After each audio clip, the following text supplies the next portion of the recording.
Sister prioritized party aesthetics over my wife's mental health, pushing back against bringing her A-sistance dog, leaving us feeling unwelcome. My wife and I live far from my family, but we travel back to my home state for family occasions, birthdays, Christmas, the big celebrations.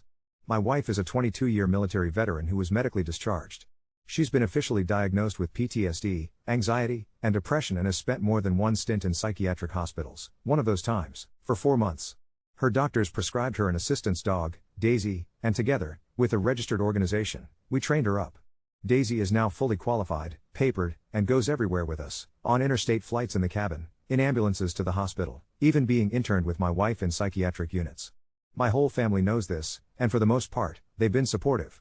The last time we traveled back for my niece's 21st birthday, both my sister and my niece questioned whether Daisy would be coming to the party. I told them yes, my wife can't handle loud, busy environments, and this party was set to have 80 people packed into one room, blasting music. My niece brought up possible problems, loud music, balloons, crowds, and I assured her Daisy could handle it all.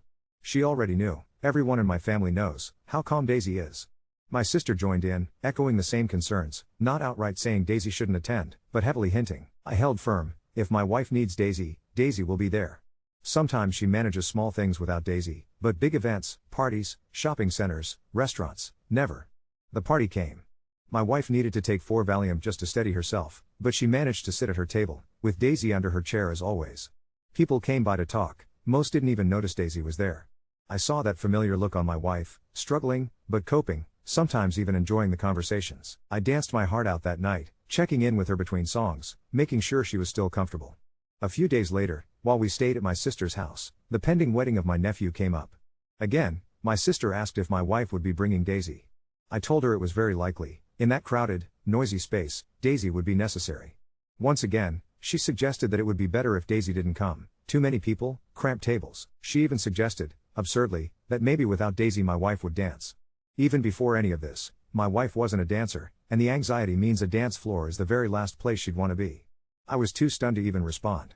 My wife overheard this exchange and immediately offered to just go to the wedding ceremony and skip the reception so my sister wouldn't get stressed about Daisy. My sister snapped, "They're at the same venue." And then tried to soften it, "Of course we want you to come." Both my wife and I knew this wasn't about genuine concern for Daisy, this was just discomfort with the dog's presence.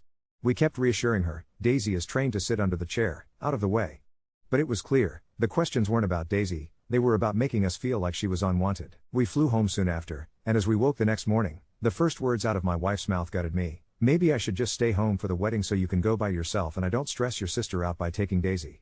To hear that, after all the progress she's made, after everything Daisy has done to help her rejoin the world, was crushing. I did my best to reassure her, but the idea had been planted, and I couldn't let it go. Later that day, I called my sister and told her exactly what my wife said, and asked her to be more sensitive about my wife's condition. I shared that my wife was considering not coming at all to avoid stressing her out. My sister just hit me with, "Yes, and?" I reminded her why my wife was prescribed Daisy, and that without Daisy she wouldn't go anywhere, the way it used to be before Daisy came into our lives. My sister countered that my wife seemed better last time she visited, that she didn't take Daisy everywhere. I explained that mental health fluctuates, and sure, last time she was doing better, but she'd also been sick and on different meds. Besides, we only went out to a restaurant, Daisy was there, too. I felt like I was forever being put in the position of having to prove my wife's conditions. I'd even had her PTSD questioned because, in my sister's words, she didn't go to Afghanistan. Her best friend even questioned me about it. Sometimes, I want to just lay out some of my wife's war stories, but I hold back, I don't need to pass on that trauma to anyone else. Then my sister told me she had to think about other people. I asked if someone else had a problem with Daisy and she admitted her son, my nephew, and his fiancée had talked to her about it. I told her I'd call them directly, and she quickly shut me down, insisting they spoke in confidence. I was at a loss. Why were they trying so hard to keep Daisy away? I told her she wouldn't be grilling Nana if she brought her walker, and my sister replied that Nana might need a wheelchair, so she'd put her at the end of the table. I snapped, "Yes, but you wouldn't tell her not to bring her wheelchair," she said. "I didn't say you couldn't bring Daisy." I told her it was disingenuous to pretend her passive-aggressive questions weren't designed to make us feel unwelcome. She claimed she couldn't handle the stress I was causing her, said goodbye, and hung up. But the stress isn't mine to own. I just want my wife to feel comfortable, her needs recognized and respected, not like she's a burden or worse, an imposter. If only they could see what Daisy means to her. If only they could understand. Update 1. I ended up calling my nephew. First, I need to clear up a few things. I'm a woman, so it's a same-sex marriage. I'm not my wife's husband, but her wife. About the Valium, my wife only takes 2 milligrams tablets. That night, she took 4, which totaled 8 milligrams, not even close to being whacked out of her mind like some people might assume. She actually has 5 milligrams tablets too, but always prefers to titrate in 2 milligrams increments because she's careful not to overdo it. And yes, I was up on the dance floor, letting my hair down and dancing the night away. This doesn't make me a monster. We rarely get to go out, and on those rare occasions, my wife genuinely loves to see me enjoy myself. So much of my life is spent in service to her and her conditions, and she gets so much joy just from watching me have fun. The dance floor was hardly 3 meters from where she was sitting, and I could see her smiling at me from her seat. Another thing, I have to ask people to stop calling my sister nasty names. She is massively out of line right now, but she, and her kids, are my only immediate family, and they matter to me. Going no contact would devastate me as much as her. Now, on to what happened.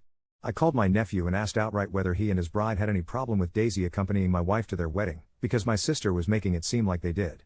I explained that while my sister hadn't come out and directly said Daisy couldn't come, she was heavily implying Daisy wasn't welcome.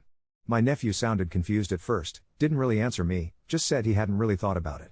I wondered if he was maybe being a bit cagey, so I pushed for his honest opinion, and he said that in conversations about this, it wasn't him who raised the issue, his mum did. In fact, he said, actually, mum spoke to me. He still hadn't asked his fiancée. My anxiety was through the roof at that point, so I told him as much and said I just needed to know how he actually felt. He told me, I guess I just assumed Daisy would be going with your wife, since they're kind of a package deal. Hearing those words got me choked up. He told me not to stress, that everything had to be blown out of proportion, and the main thing was my wife's well-being. He's always been such a caring kid. My instincts were right, my sister probably hadn't been telling the full story. We chatted a bit more, and he teased that if I kept crying, he'd start crying at work and all his mates would take the piss out of him. Made me laugh. He said he'd call his mum, so I suppose the fallout is about to happen. The truth is, I have a bunch of stress-related conditions just from all the trauma and pressure of keeping my wife alive. Anxiety is really hard for me now. I have Minoka, have had a stress-induced heart attack in the past, Takotsubo cardiomyopathy. All of this set off terrible chest pain and stomach symptoms, so even though I was tempted to tell my nephew not to call his mum, I need this resolved. Limbo is just too much to handle. One way or another, I need an answer. Looks like there will be more to come. My wife's journey to functioning at this level has been so hard one. She's on medication that finally helps, took years to get it right. She sees a psychiatrist and psychologist every fortnight and is linked in with VA services. She's given up alcohol and drinks 0% beers now, she swears they're great. She's even on a proper exercise program. It's taken ages and a mountain of effort to get her here, and I've put in so much as well.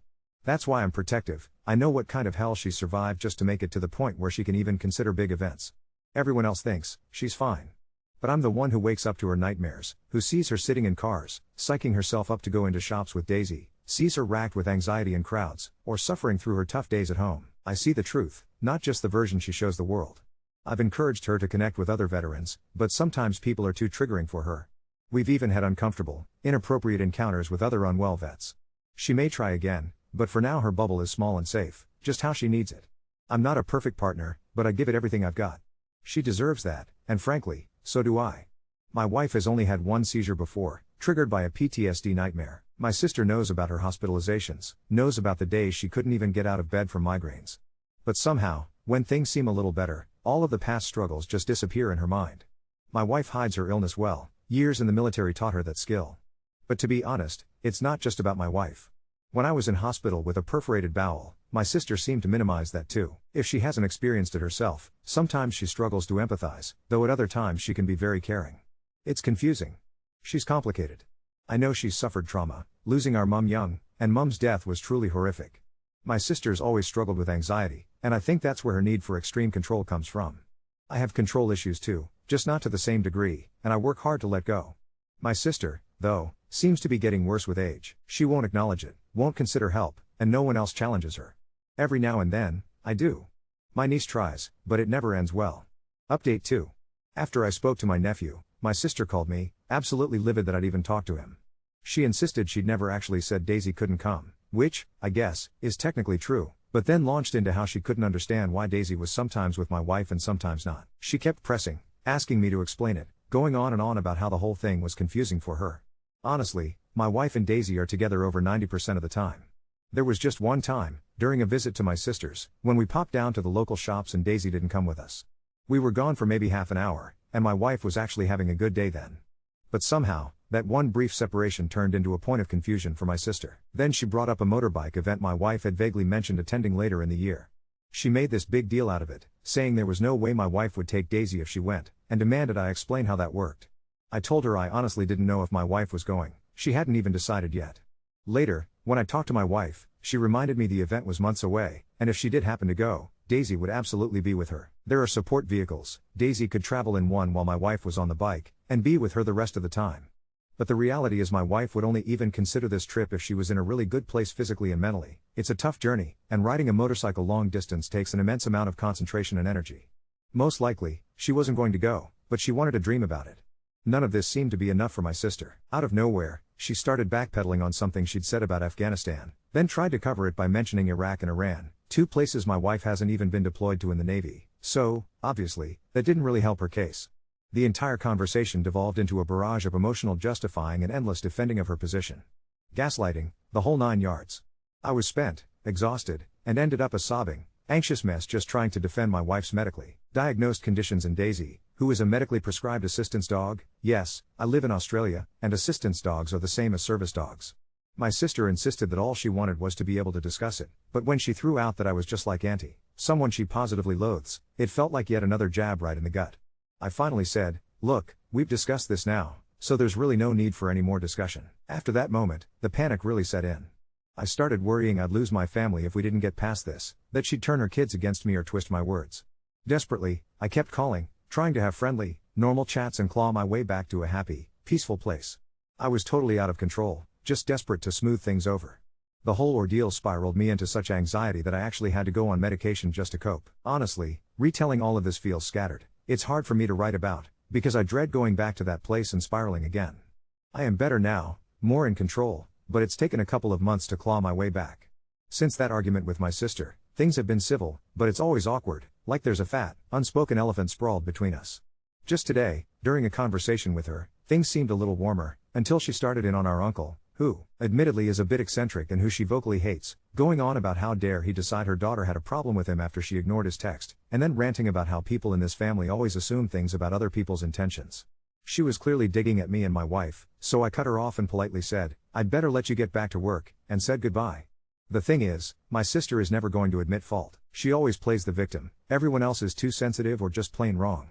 It's so disappointing and maddening, but what can I do? I either stand up for myself and risk a family rift where she never speaks to me again, or I try to focus on her good qualities and ignore this behavior. Sometimes I wonder if, deep down, she even feels the slightest bit bad about it. How could she not, given how hurtful her words can be? Or maybe she genuinely believes her actions are always justified. All I can do is draw boundaries, and try to assert them as gently as I can without letting things spiral into outright conflict. On a brighter note, when I rang my nephew for his birthday, he brought this whole thing up again, before I even had a chance to. He reassured me that he'd spoken with his fiancée, and both of them would be more than happy to have Daisy there. It was all just a misunderstanding, and he really didn't want his mom and me to fall out over it. He's such a good kid, well, man now. He really does know his mom better than most, and just takes the path of least resistance because he wants everyone to get along. He even tried to take the blame, saying he might have given her the wrong impression, though I know he didn't, he was just trying to shield her. I just wish, for once, that my sister could recognize how much her behavior can hurt. If only she'd ease up on the judgment and stop trying to control everything. I wish she could take ownership of her words, even just once. Final update. The night before, my nephew texted and asked me what color Daisy's vest was so the florist could make a tiny ribbon that wouldn't bother her if we wanted it for photos. We didn't use it, she's working, but the thought alone had me wiping tears off the kitchen bench. Then the next text landed from him. "We've asked the venue for a quiet room and they've set one up, armchairs, dim lamp, jug of water, and I told them an assistance dog would be with you both." His fiancée message too, just a simple, "We're so happy you're coming," and I realized my shoulders had been up round my ears for weeks.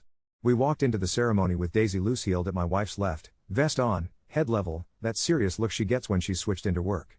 The venue manager did that polite but brisk thing people do and asked for Daisy's paperwork. I handed it over and he literally pointed at a sign that said "A-sistance. Animals welcome," as if to reassure himself.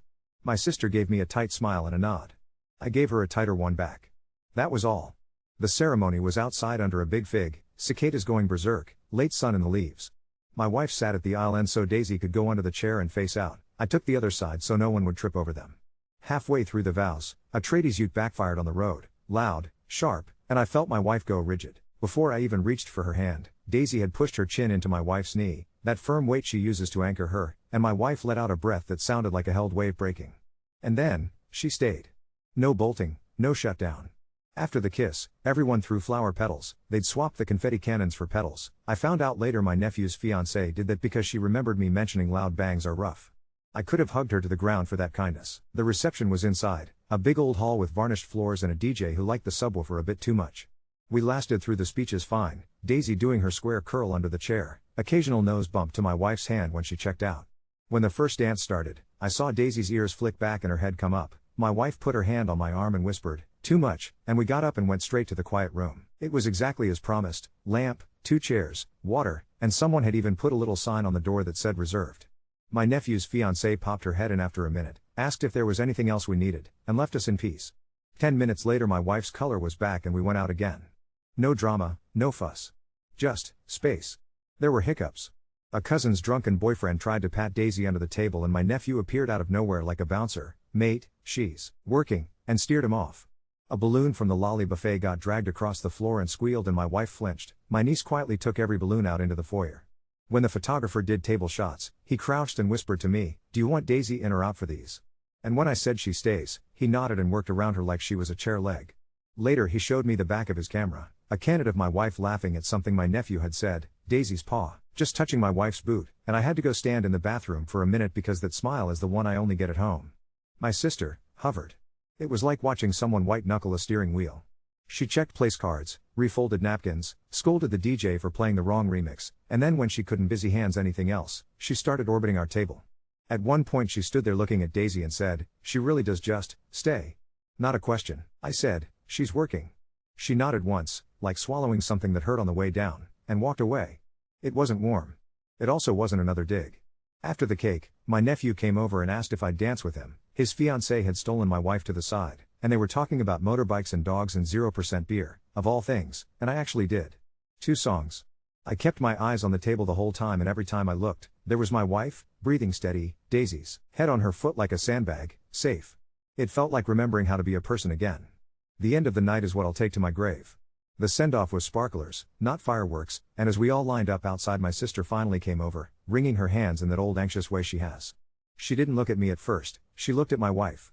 "I didn't understand," she said. Then she looked at Daisy. "I didn't want to understand. I'm sorry." It wasn't a speech. It wasn't neat. Her face was raw and a bit angry with herself. My wife just said, "Okay," and that was somehow perfect. No grand absolution, just, okay. After the last photo, when we were literally packing up handbags and shoes and programs, my wife unclipped Daisy's vest, crouched, and said, "Off duty." Daisy shook out, yawned, tail wagged. My sister hesitated, and I said, "You can say hello." She stroked Daisy's head like she thought she might break her, and for a second she looked like the kid I grew up with. On the way back to the hotel, my wife said, "I didn't think I'd make it through the whole thing," and I said, "You did." Then she said, "We did." Daisy snored in the back of the Uber the whole ride. Since then, my sister hasn't brought Daisy up once, not sideways, not in code. She sent me a text the next morning that said, "Coffee next week? Also, do you have a list of things that help? For Christmas?" It wasn't an apology in bold font, it was better. It was her looking forward instead of backward. I told her, "No balloons, a seat near an exit, somewhere quiet to catch our breath." She replied, "Done." When the photographer sent through a sneak peek, the shot he chose was the one of my wife laughing with Daisy's paw touching her boot. "It's going on their wall." My sister didn't argue. We flew home yesterday. Daisy slept with her chin on my wife's shoe on the plane, and when we landed, my wife squeezed my hand so hard I almost yelped. "Thank you for making me come," she said. I told her it wasn't me. It was Daisy. It was her. It was a nephew who made space without making a fuss, and a bride who swapped cannons for petals, and a sister who finally put the wheel down. I thought the wedding was the ending. Turns out it was a beginning. Christmas at my sister's. She'd sent a photo the day before of the dining room, table stretched with 2 leaves, runner iron so flat you could skate on it, and then another shot, a sunroom off, to the side with a wingback chair and a floor lamp and a little card propped on the side table that just said "Catch your breath." When we arrived, the house smelled like baked ham and eucalyptus and the sharp tang of detergent that is forever my sister. Daisy came in at my wife's left, vest on, that heightened, switched-on stillness that makes her look older than she is. My sister met us at the door. "Shoes anywhere is fine," she said, and then added, so low I almost missed it, "The back doors stay unlocked. It's cooler out there." My niece had put our place settings near the bifolds. Water jug, cloth napkins, a quiet little corner. Someone had thought to slide the subwoofer right to the other end of the room, pointed toward the tree instead of the table. I clocked it and had to swallow hard. It was like walking into a room that had already exhaled for us. It was good, until it wasn't. It started with the smoke alarm. The oven door came down and the alarm decided to have a tantrum, shriek shriek shriek in that pitch that slices your head open from the inside. My wife flinched so hard her chair ticked against the tile. Daisy was already up. Jen pressed a knee. Then the heavier thing she does when it's bad, across my wife's feet like a sandbag, head wedged against her shins, the weight enough to ask a body to stay put. My sister fanned the alarm with a tea towel, swearing at it like it had personally betrayed her. It cut out. My wife looked at me and did the little two-finger signal we have, and we walked with Daisy into the sunroom. Door left ajar. Lamp on. It took 3 minutes for the tremor to leave her hands. I timed my breathing to hers because that's how I reset now. Inhale 2-3, exhale 2-3. When we went back, plates were being set down like nothing had happened. Nobody commented. There was a small bowl of ice water by my wife's chair I hadn't seen before. My niece must have slid it there while we were gone. The second wobble was human. Our uncle arrived late and loud in that way of his, with a Santa sack slung over his shoulder and real sleigh bells looped on a leather strap. He shook them at the door like he was trying to summon actual reindeer. My wife folded in on herself, eyes gone somewhere far away. Daisy put herself between my wife and the room in a clean, perfect block, and I watched my sister cross the hallway like a storm, take the bells out of his hand and say, perfectly calmly, "No bells inside." He laughed like she'd made a joke. She didn't laugh back. "No bells inside," she repeated. She held his gaze until he looked down and let go. She hung the bells on the coat rack and tapped them once so they made the gentlest sound they were capable of, like compromise. He muttered something about dogs and food. My sister said, still that same steady tone, "She's medical equipment. If you say one word about it again, you can have lunch on the veranda." He opened his mouth and then shut it. He ate on the veranda anyway because the day was warm and maybe because you don't win against that voice. After lunch the storm rolled in. Summer rain that slaps the concrete and makes everything smell like hot metal and wet dust. Thunder in sheets, one crack so sharp it rattled the fairy lights and sent half the table's cutlery into chiming. My wife went full statue, eyes unblinking, the world narrow and loud, and Daisy did the thing she does that I don't know if there's a proper name for. Forehead to my wife's thigh, push and hold, then leaning harder until my wife's shoulders dropped a fraction and she found me. "Quiet room?" I asked. She nodded. We stood and my sister stood, too, without looking away from the potato salad she was aiming into a Tupperware. "I'll turn the radio off," she said to nobody. It would have been an easy day after that, except fate decided to throw one more curveball. Nana's walker snagged on the rug. She pitched forward, that slow instant tumble old bodies do where time changes speed on you. My wife was closest.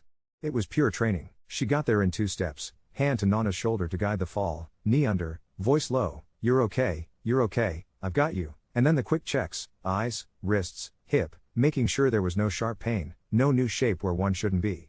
Daisy planted and didn't move, like she knew that this was a moment for stillness, not crowding. The room held its breath and then Nana laughed that laugh that's mostly air and said, "This is why I wear my big knickers," which snapped the chill like kindling. We sat Nana in the wingback in the sunroom. The room had found its second purpose, and my wife knelt and adjusted the pedals on the walker with a biro because something had slipped. She had that look she gets when the world turns to chaos and she knows exactly what to do. My sister saw it. I watched it hit her, the realization that the person she'd been worried would be a burden was the person you wanted in your house when things tipped.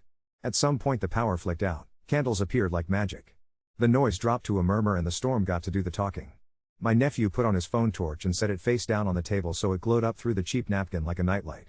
My sister sat. Really sat. Not a hovering sit. She looked at Daisy, then at my wife, and then at me. "I've booked an appointment," she said, and for a heartbeat I thought she meant a hairdresser. "For me," she added, and tapped her temple. "Too, actually, I don't know if they'll help but, well." She made a face like she was swallowing sand. I figured I can't keep white-knuckling everything forever. It wasn't neat. It was raw. It was so her it made my throat hurt. We ended up opening presents by phone light. My niece handed my wife a tiny parcel and said, "Open that one here." Inside was a pair of soft ear defenders in a muted forest green that, by coincidence or kindness, matched Daisy's vest. "For you, not her," she said, then kissed my wife's temple like she'd always been doing it. My wife put them on and smiled with her eyes. Daisy kept her head on my wife's boot. After dinner the sky went that bruised purple it gets after a summer storm and the power came back with a thrum that made the fairy lights blink. My sister pulled her chair next to my wife and asked, not looking at me for once, what else would help if we do New Year's here? My wife told her, she didn't even use the word sorry. She didn't need to. On the drive back to the hotel, the roads were slick and the streetlights made the world look gilded.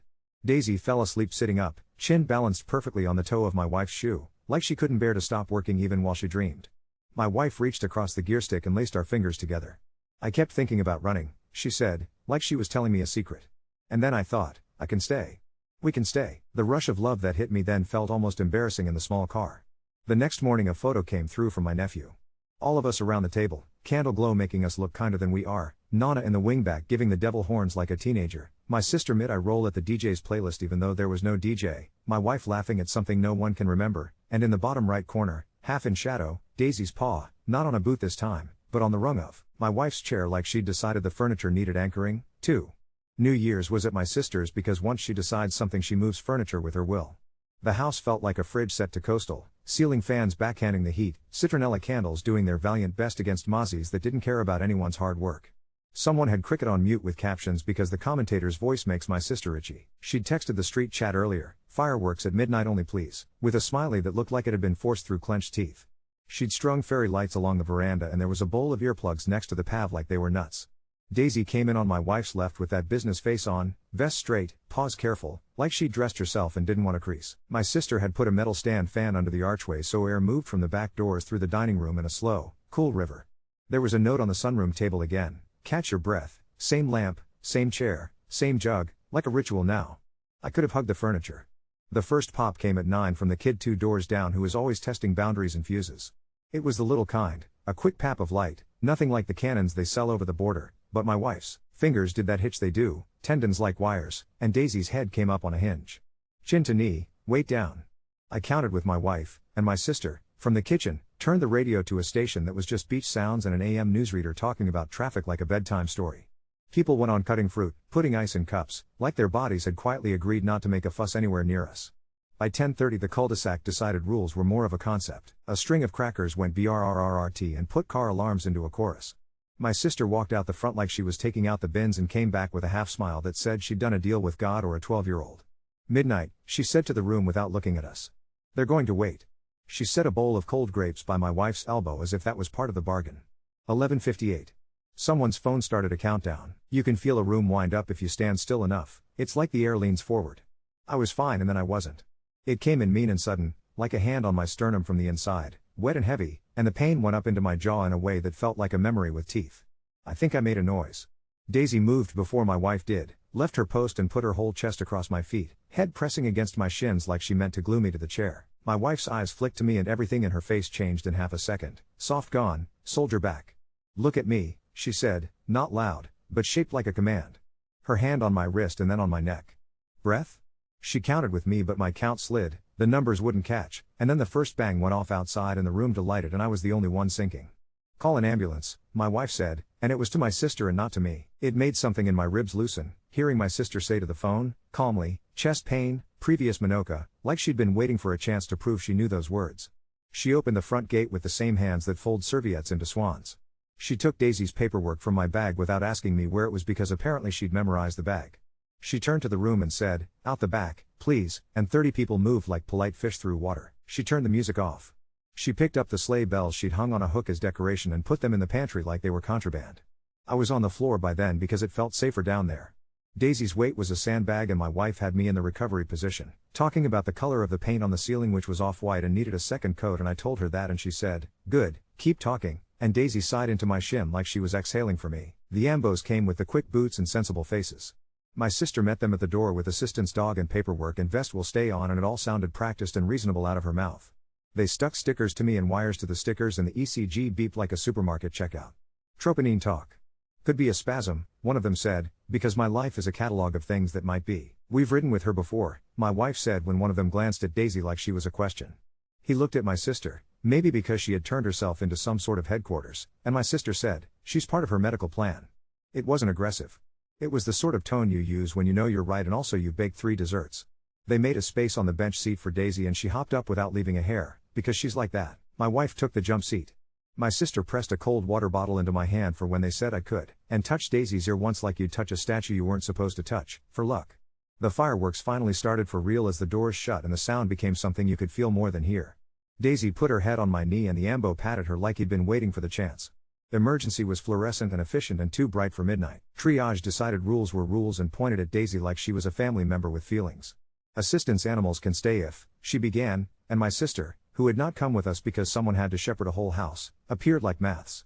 She had printed a policy from the hospital website and highlighted parts.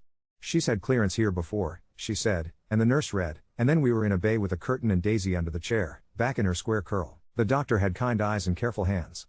"Troponin's negative. ECG fine. The word anxiety whispered itself into the room like smoke, and my wife nodded and didn't argue because you don't pick fights with relief. They kept me for observation. At some hour that didn't feel like it existed, my nephew's fiancée arrived with a bag that had a phone charger, a rolled-up t-shirt of my wife's, and a packet of those baby wipes that smell like clouds. My sister sent a photo of our sunroom with a lamp still on, Daisy's spare leash on the arm of the chair as if she'd put it there with intention. We were home before dawn, the sky that bruised purple that pretends it's still night. The street was littered with spent cardboard, and someone had chalked Happy New Year in letters so big you had to walk across them in parts. Daisy did a big sigh like she'd just finished a night shift and climbed onto her blanket with the gravitas of a pensioner. My wife put her hand on my chest like she needed proof of something. "I hate that part," she said, and I said, "Me too, because sometimes the truth is only 2 words long."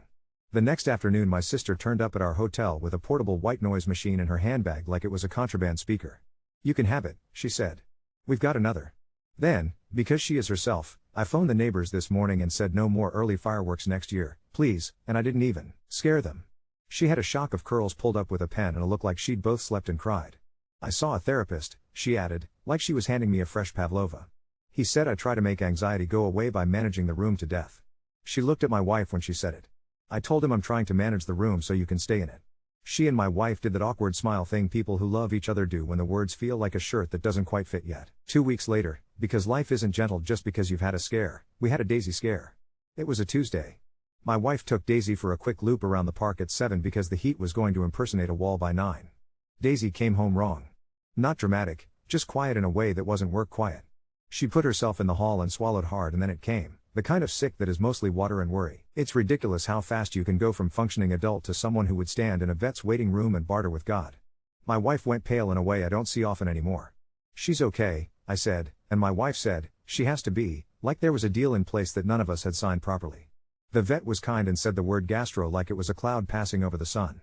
Fluids. A jab. Rest. 24 hours of rice and boiled chicken. She got into something, he said, and Daisy looked like she'd never so much as sniffed in her life. My wife sat on the floor of the consulting room with Daisy's head in her lap, and the vet didn't tell her to get up. My sister texted from work, "Do you want me to come sit?" and I said no, and then she arrived anyway because she'd already left. She brought dog-safe electrolytes and 2 cooling mats that she'd bought en route because she can turn fear into action in under 20 minutes now. She sat with us on the tiles like we were teenagers hiding from a party. Daisy slept with her chin on my wife's shoe and a drip in her leg, and it looked like someone had put a handle on my heart and turned it gently. She came good, of course, because Daisy is Daisy, and my wife cried actual tears into her fur like rain into hard earth. On the way out, my sister asked the vet to write down proper instructions for what to do if she has to work but she's recovering, and I have never loved a sentence less and more at once. By the time the heat wave broke we were back home and the wedding photos had arrived in a fat email that made my phone wheeze. There was the one of my wife's laugh, Daisy's paw on her boot. There was another one I hadn't seen the photographer take at all, the quiet room door half ajar, lamp puddling light onto carpet, and through the crack you can see just the angle of my wife's shoulder and Daisy's tail like a comma, the kind of picture that knows where the story sits. My sister sent a message that said, "I told my therapist about the New Year's ambulance, and then, he asked what I did, and then, I told him I opened the gate." It read like a riddle until she added, "I can't keep the world from making noise. I can hold doors." It was the most honest thing she's ever said to me. I typed out 3 paragraphs and deleted them and wrote, "Thank you," because sometimes the truth is only 2 words long. Last night we took Daisy down to the point at sunset, because the sky does that melted mango thing and the water pretends it never heard of storms.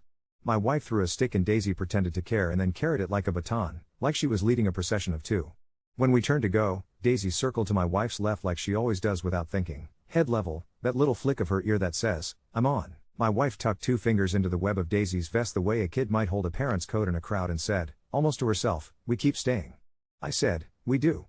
The words felt like a new room in a house I thought I knew, ready whenever we need to catch our breath.